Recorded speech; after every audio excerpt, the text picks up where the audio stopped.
tell you right now, I only watched a part of the first Scream, but I got the gist of it from Scary Movie. These movies are about a killer who tries to kill this one person and kills others to get to her.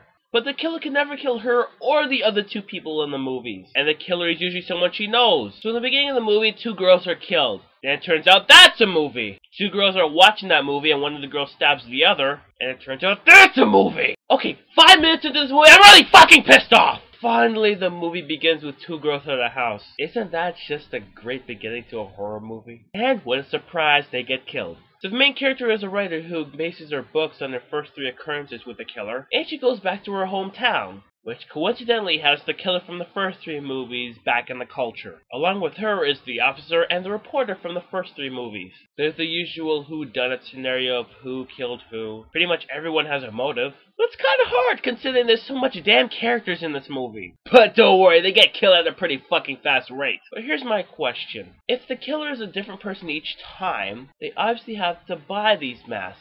You know, from stores? In fact, why are stores selling these murder faces in their stock? Isn't that kind of crazy?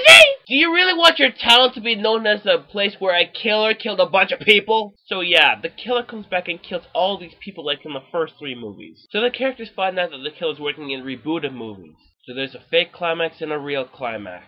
The killer stabs the reporter. The killer stabs the reporter when she gets too close. In the shoulder. I mean, I know you're not supposed to kill the main characters in these movies, but this is pretty hard to look past. You had a chance to kill her and you wound her?! Look, I might as well just skip the ending because this whole movie consists of nothing but killings and trying to figure out where the killer is going to be at next. Besides, the censors aren't going to do anything about me spoiling the movie for you. So it turns out the killer was... The reason this happened because...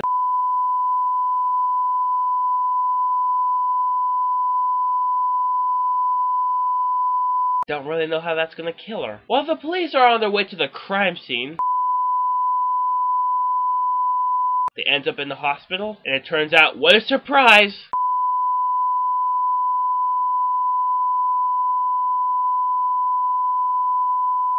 And that's it. This movie is... something. Seeing that this is Wes Craven, he keeps putting out the usual horror cliches and mixing them up with satire. So I don't know if this is supposed to be bad, but I think this movie is bad. It's not terrible, it's just underwhelming. There are too many characters, the Ghostface Killer is an idiot. Oh come on, he can kill all these people, but he can't kill these 3 main people?! The movie is cliched, although I think that's what it's supposed to be. So I guess it's supposed to be. Maybe next Scream they'll do a better job. For now, this movie isn't great. It's not terrible. So, it's bad. I got nothing.